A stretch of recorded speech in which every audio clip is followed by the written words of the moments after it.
Hi, everybody. Welcome to Tackle Warehouse First Look. I'm Joey. This is Kyle. A special guest, Kyle.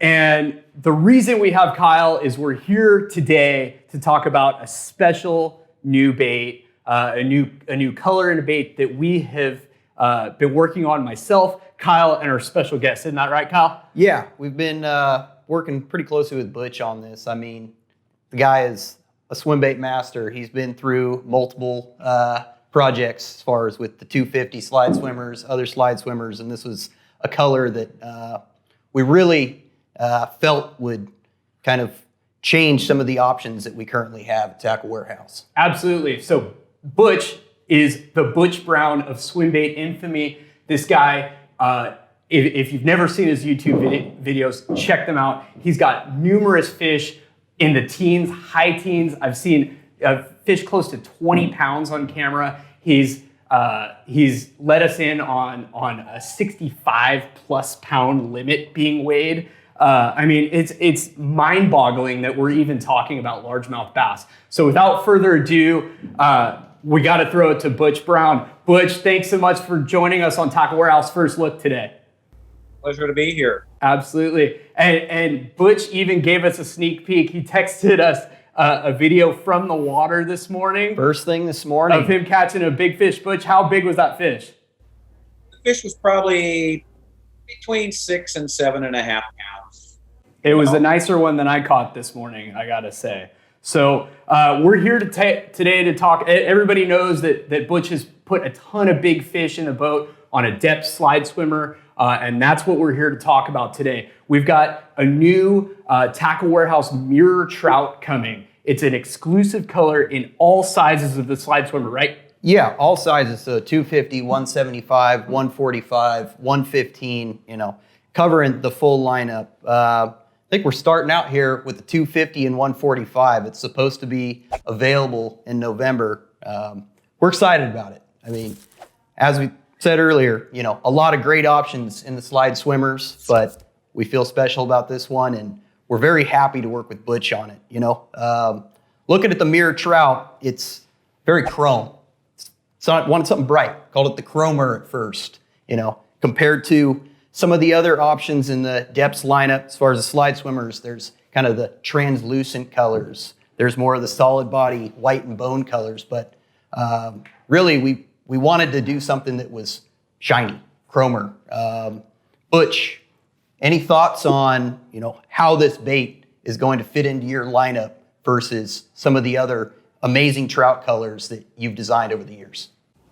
I think it'll fit in very well because it's got a completely different look. It has more of a chrome finish on the inside. This was sort of stuff we were working on, at the beginning to get the body situated.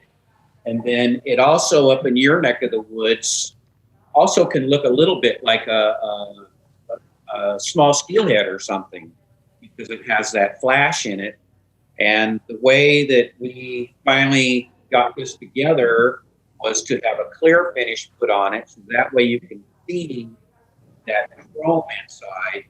And I just think that for striper, for bass, my neck of the woods, anywhere, it's going to fit in.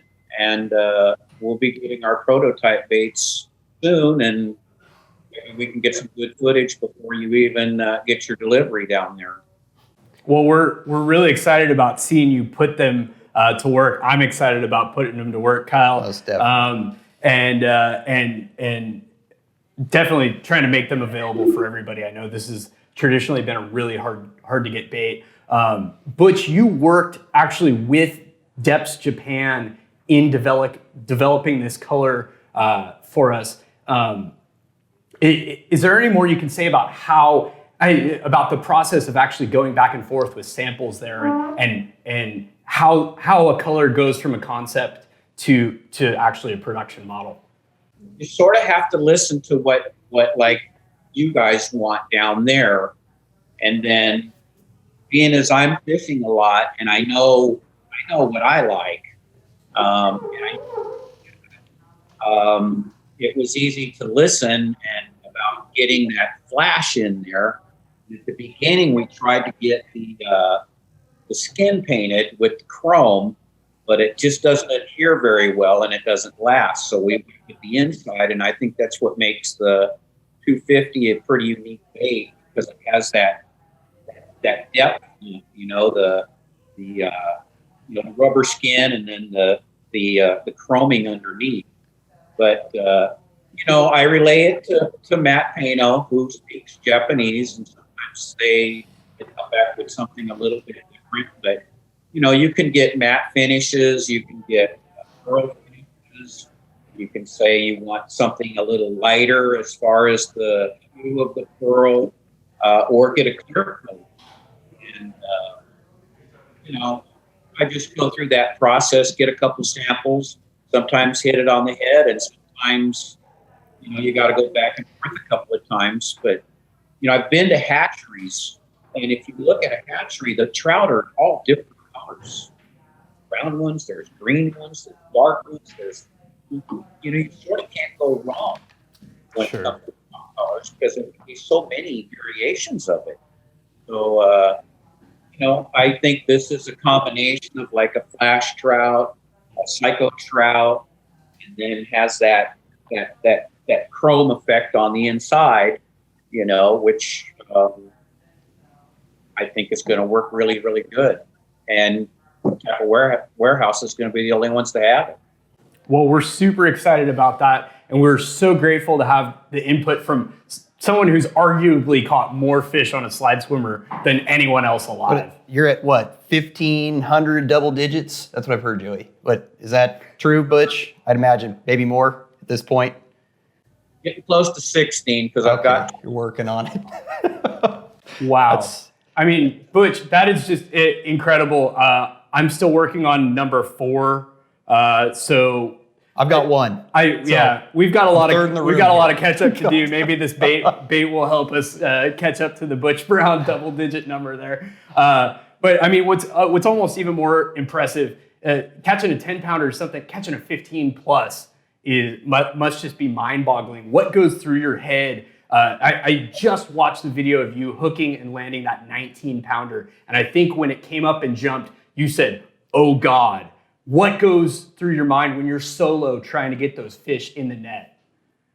The trick is that he doesn't come off, because heartbreak. But being as there's camera in the boat now, you can catch at least losing the fish. And back then when I filmed with high 8 tape, because we didn't have GoPro. We didn't have any of that kind of stuff, and it's evolved into what we have now with the 1080 and the 4K, which is, really good stuff. But, I learned a long time ago that, you got to make sure you have good line.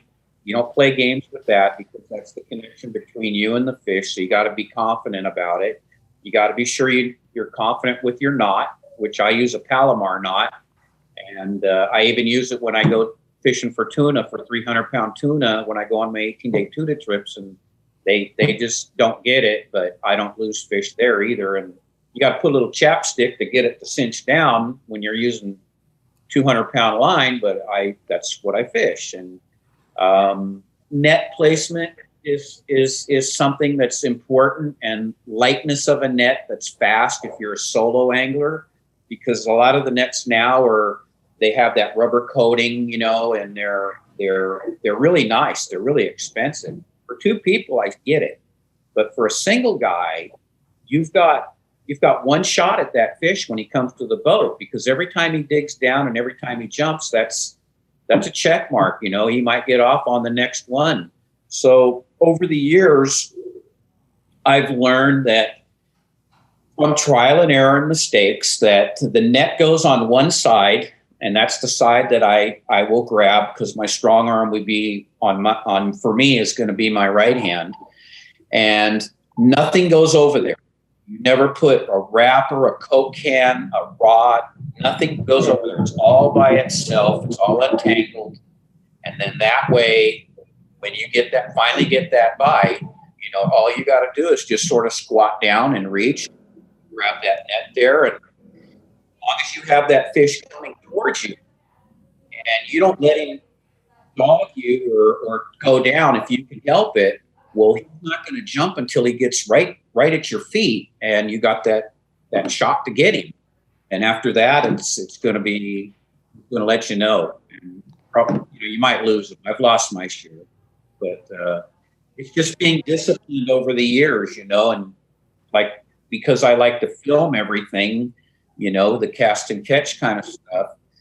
It's almost, it's sort of like you have a certain mindset. You make sure your camera's on when you get to the spot, your net's right there, your rods are over here, and I only bring a couple of rods because I already know what I'm going to fish, and off I go. And I have a lot of confidence on the water. I've caught enough of them where, every cast to me is a 10-pounder. That doesn't happen all the time, but every bite I get, I feel like it's going to be a big one, and I know where they live, I know how they act. I know how they position themselves in the wind and time of year and color of the water and moon phase. That's everything in to me, moon phase. I documented hundreds and hundreds of double-digit teeners and stuff, and I always used to look in the sky. And always the moon was not visible. Okay, it could have been just coming up. It could have been just going down, but it's not in the sky. I don't quarter, half, full, doesn't matter. Big fish. This is big fish speaking only, not little fish. The moon is not there. So, and I tell my friends this, they follow it, and it works for them. And the way that I think about it is, I can either go fish for smaller fish because my confidence level isn't good if I see that moon cresting. So then I'll go do other stuff. I'll put on a smaller swim bait, catch 3-pounders, 2-pounders, whatever, that will be the target of that. Or I go home and I do all my honeydews, and then I come back at prime time. And then that way I'm not being bothered to do that kind of stuff when prime time comes. So it works really good. But the moon is a big key for me, and I never use anything over 20-pound line for my swim baits. And I like Seagar Abrazex. It syncs with the bait. It's strong. It lasts longer than monofilament. It doesn't stretch much. You have long casts. You put that in the fish. And if you think about it, fluorocarbon lines, you can take mono, which I replace on a daily basis because it's stretched out for throwing those big baits to polymers. But if I fish with fluorocarbon, well, I can go 2-3 weeks throwing that stuff without any problem. Taking off 6 feet each morning or whatever, and tying my bait on, and off I go. So actually, they sort of work out the same. It's good stuff. Well, Butch, I was hanging on every word there. I soak that stuff up and internalize it because, you have more experience swim baiting than I can ever hope for in my entire life. I can count off 10 things that you said right there that I'm just mesmerized. Like, man, I want to ask a question, but I want to keep listening to you talk because it's amazing just hearing all these things. Yeah, thank you for sharing the knowledge. Going so deep into that.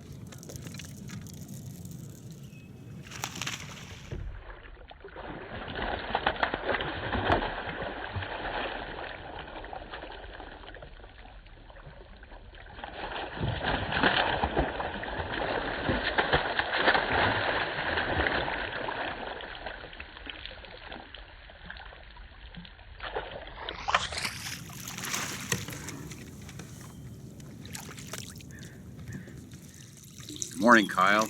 I guess today is going to be our Zoom meeting. Just want to give a shout out to Tackle Warehouse. My name's Butch Brown.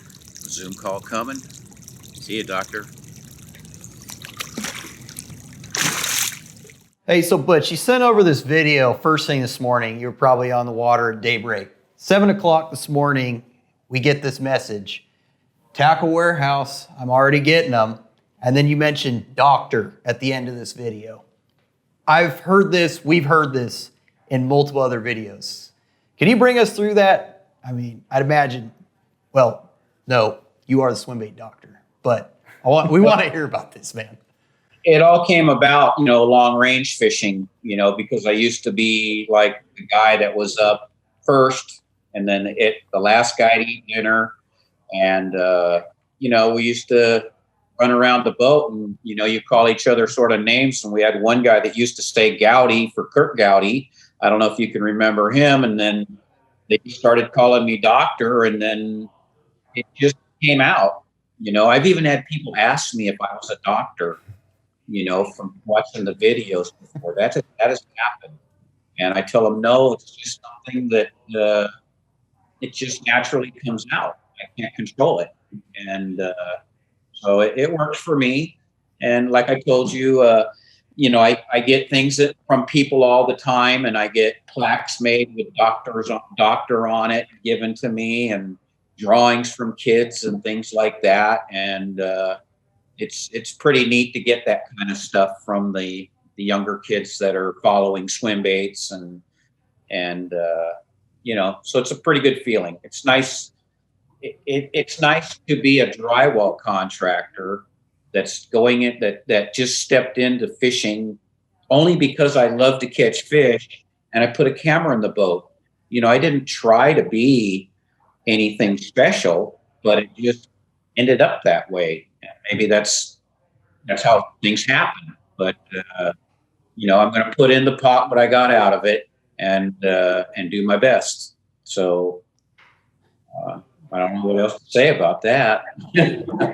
That's awesome, man. Well, I think it's just so interesting. It's all passion driven. It's all from the fishing passion. That's what's driven so many great anglers. It starts out with the personal desire to fish and to fish those crazy hours like Butch is talking about.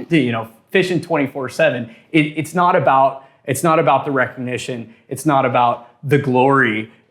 It's just for the love of fishing, and it's the passion that started it for Butch, whether it was the long range boat or bass fishing on the pond. We all have a passion, and fishing is for us. But your credo, man, swim bait 24/7. I mean, you were always throwing swim bait. Going back, just touching on your message this morning, out here at daybreak. We're talking earlier, you're saying, I'm going to do this interview. Didn't want to stay out too long. We got to do this interview, but I'll probably go out later.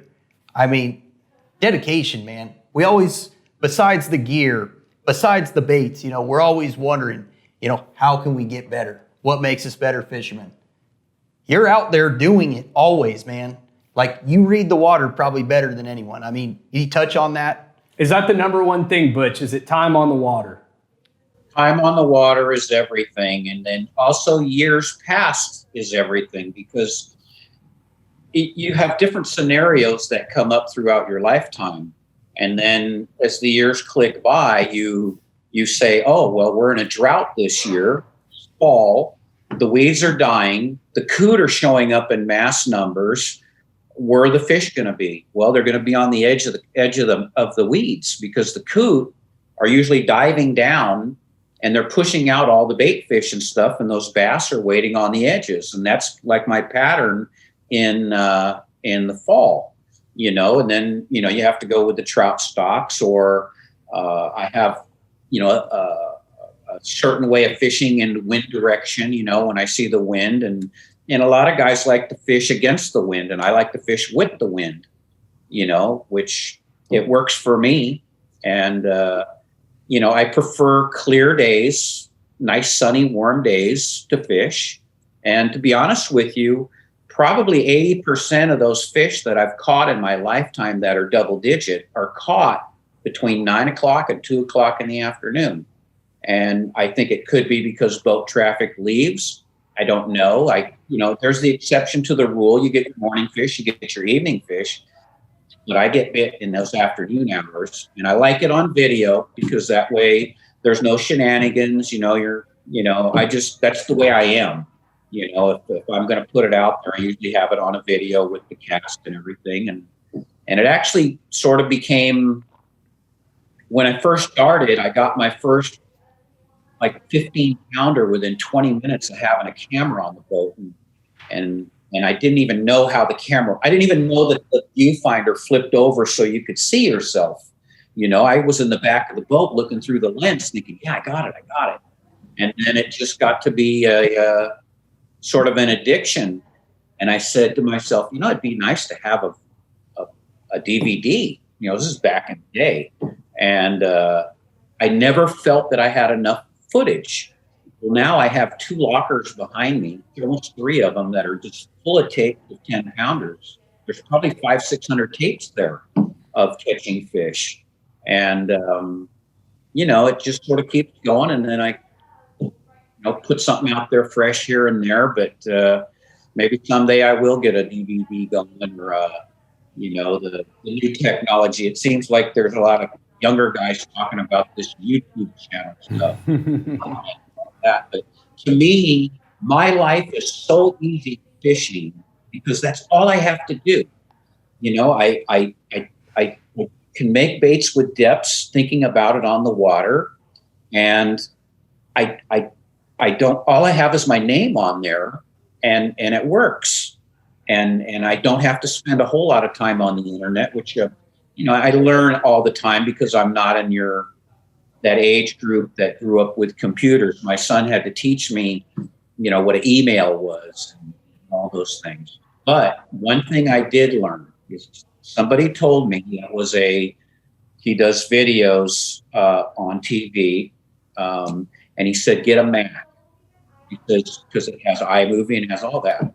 Well, I learned how to use the Mac, and that has everything I need.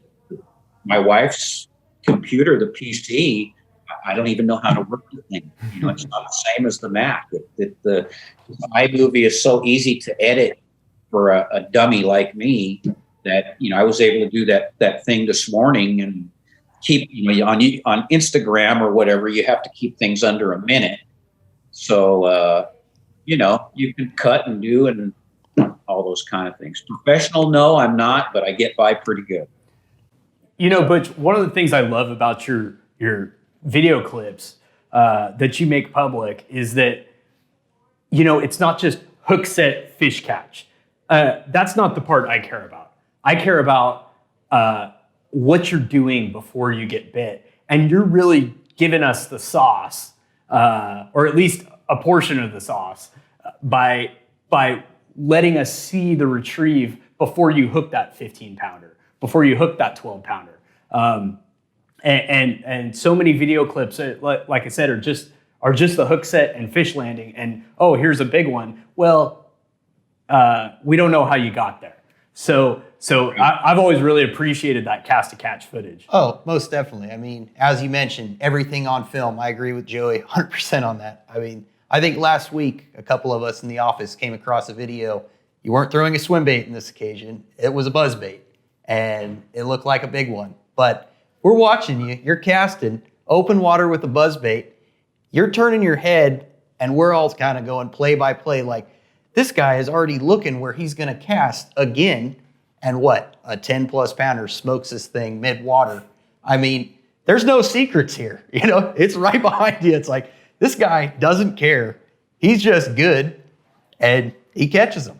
And it's so awesome, man. And you also, one thing we want to touch on is you went in about YouTube. You said this YouTube thing. I know one video that we've watched, so many people have watched over the years, is you modifying swim baits with the Butch Brown rig. The VMC bronze size 1 treble, man. Like, besides your cast to catch full videos, like, that video is probably one of the most influential videos to swim bait fishermen everywhere. I mean, can you touch on your modifications? Maybe a tidbit here, there. And we should say that's a soft bait modification. Yeah, soft bait modification. Yeah. But do you want to talk a little bit about your soft bait modifications? And then, is there anything you do to these slide swimmers other than just tie them on? Well, I do change the hook to a Gamakatsu round bend, a 2-aught in the back, and a 2-aught in the front, and a 1-aught in the back, and they're bronze. It's the round bend. And whenever I get a bait to tune for somebody, because I anybody that sends me a bait, I will make sure that whatever goes in their hands, they got the best chance to catch their personal best, and I deal with that through some of these other sites.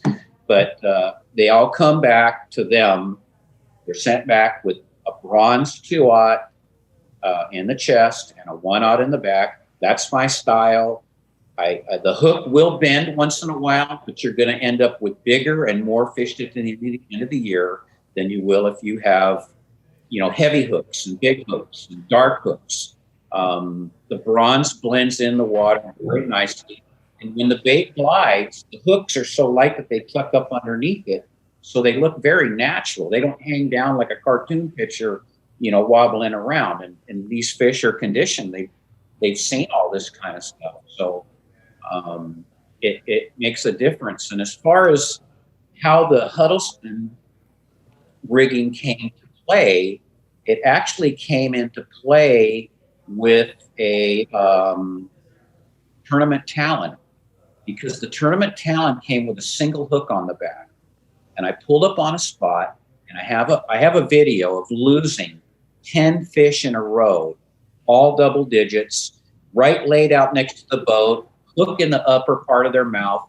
They came up, they shook, they threw the bait. I stopped, I went outside, and I crimped the hook on there, because I had the crimps and everything. And it's a saltwater man's thing, because that's what we do for wahoo. We fish wire and stuff. And I had it with me because I, had a hunch, and I re-rigged it that way. And I didn't miss a single fish after that, and then incorporated it into the HUD. And it's the only way that I'll fish a soft bait. I cut that single hook right off. One hook in the head, because if you're looking for the big one, and he's going to eat that thing big time, head first usually. But I think a lot of the baits, when these people start putting a lot of hooks on them, it takes away from the beauty and the natural looking of the bait. You want to keep it as close as possible to being the real deal. Big bass have big eyes, and they know. Put my fish on a HUD, I think it's a size 1. And I don't lose very many. And the choice of the VMC came into play because the VMC in that size has a bigger barb. Okay, so when you do hook a fish on it, when they throw that bait back and forth, they don't throw it out because that barb is big. And the other high-end hooks that I see, the barb is very, very small. You can almost make a bigger one, and they throw the bait out. So I skipped with that, and as my years have gone on in fishing, I have my path and trial and error, because I've had a lot of practice with that. Sometimes I fish 200 days a year. Once I get it figured out, I stick with it. Why I pick something that's not broke. That's just sort of how all that came about. Great. Thank you for taking us through that. Really interesting insight on the rigging of Huddlestons, slide swimmers, from a guy who, you got to have iterations, right, Kyle? You got to actually go through the motion of hooking and probably losing big fish to know how to keep them pinned. Yes, most definitely. I mean, go through the trials and tribulations. Sounds like Butch has had a few, many more than I have. But, one bait, I noticed behind you there, you had the Optimum Thumper tail, the Butch Brown Thumper tail. And for those of you who do not know, that comes stock with the Butch Brown VMC treble, the head treble that Butch was talking about with his rigging on the Huddleston. Butch, is it true that the original version of the Thumper tail you hand carved, and then that bait later went into full production?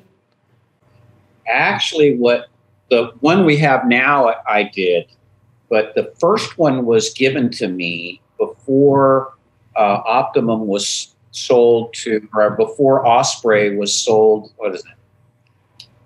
The first one was given to me by a guy named Sean Donovan. Okay, he was the owner of Optimum, and he never came out with it for sale. And I modified it from what they had because he said it didn't swim right. And then I made that bait for personal use for years. And then once I got with Optimum baits, it was like they're in with me with the depths and stuff. And I thought, it'd be nice to put back into the pot what I got out of it. And this is a bait that I made that's your bait, but I did some modifications to it. And then that's how that bait came out. And it was a go-to bait. I never, I wasn't a guy that ever stole the bait or anything like that, because I always thought that was sort of taboo, because you don't take a man's creation and try to profit on it by just knocking him off. But it was for my own personal use, because when I go bass fishing, well, I'm going to lose sometimes 4, 5, 10 of those in a day.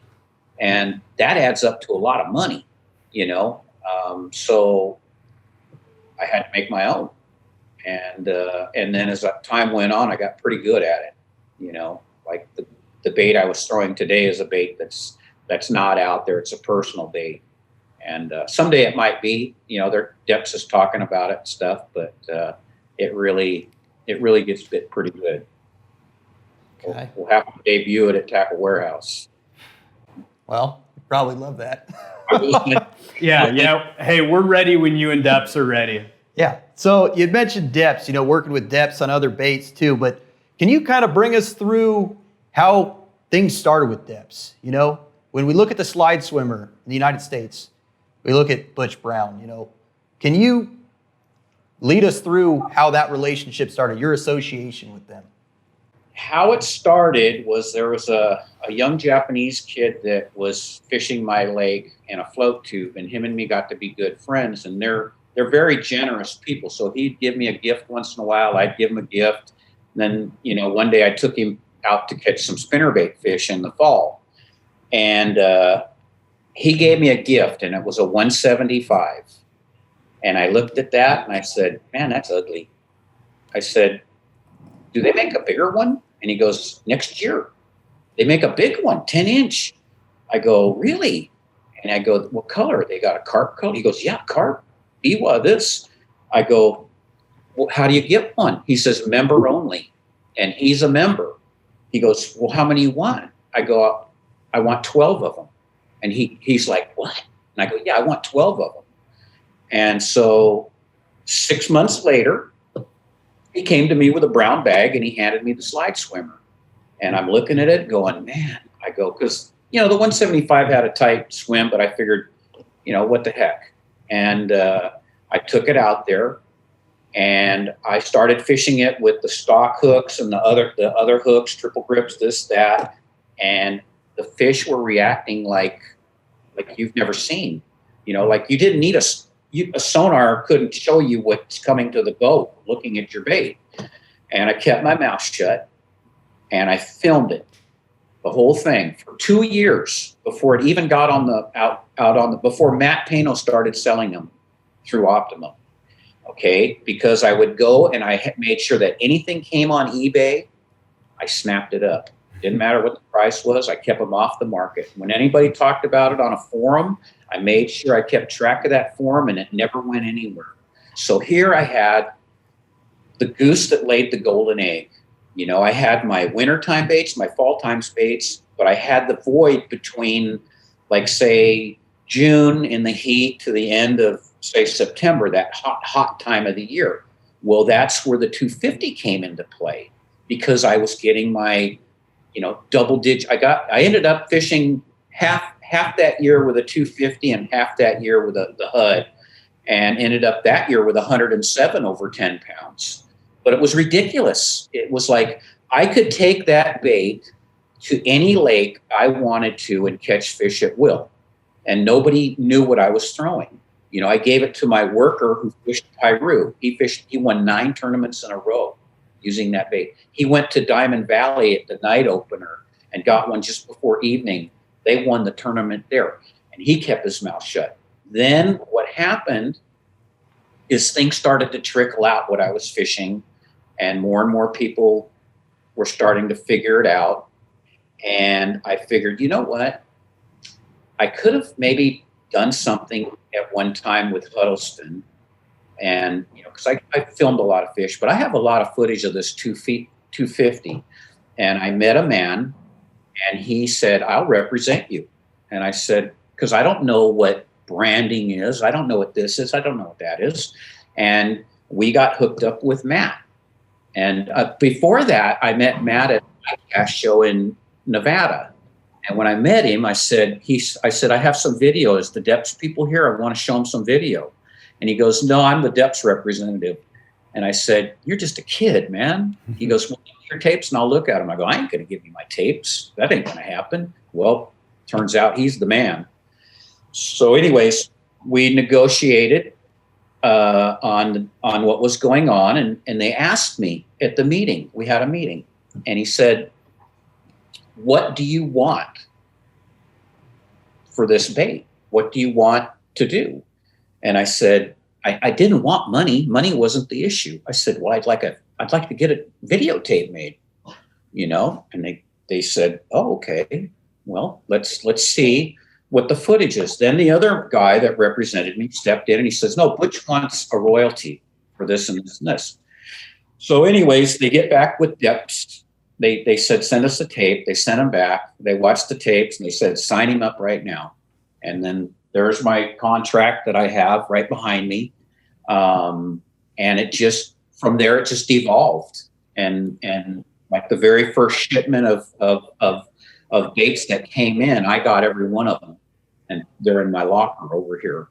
And then after that, we debuted them and they just started going like hotcakes. But it was so great to see that I can't fish every lake in California and I can't travel the nation and everything like that. But I knew I could do very well with the bait. But to see the bait go into all these hands, all these people fishing these lakes, you know, all the NorCal guys in Texas and across, to see the personal best pictures that were sent to me was amazing. It was absolutely amazing. That's awesome. I said, a double-digit video of the different fish, painters, for the next 2 weeks every night at 7 o'clock. And I did. And the moderator for that particular site that's no longer around said, man, he says, there was more people, like 7,000 people watching that thing in one night. And then that just sort of opened my eyes to what this is all about. In my wildest imagination, I never thought that swim baiting would be what it is today, you know, because I did it to fish. But to see all the different groups, the generation, and the different baits being made, and, you know, it's just amazing to see how that all played out. And I like to think that maybe having the cast and catch videos not only showed people how you can catch big fish on swim baits, then you could see the reality, but would drive people into swim baiting. And, you know, if I could live a little legacy like that, you know, that's a good feeling. It really is. So, you know, maybe someday I'll get my recognition for that. But you know how it is. Absolutely. Yeah, no, it's like you mentioned, it's amazing the impact that you've had on swim bait fishing and fishermen, and we've really seen a resurgence. You know, you touched on your discomfort with technology, but really YouTube has fueled a resurgence in swim bait fishing for kids, teenagers coming up that are able to learn and able to maybe access a bait, a glide bait, a Huddleston, whatever it is, and learn how to do it. I mean, that's knowledge that wasn't available to any of us when we were first coming up, and you've been instrumental in getting a lot of kids involved in that. So that's really awesome. Most definitely. I mean, besides time on the water, having a resource like YouTube, a guy like you putting videos out there, you know, getting a kid their first swim bait catch. Sure. That's what it's all about, man. They're going to be hooked for life. One question I wanted to touch on here, as far as, you know, you've caught a 19.3, is it 19.3 biggest bass? So have you been to BWA? Have you fished BWA? You know, where the world record is from, you know? They've asked me a few times to go to Japan, but I wasn't ready to go yet. But I think I'm ready to maybe make a trip over there. They said they treat me very, very well over there. You know, we've had Okamura has come out a couple of times to fish with me.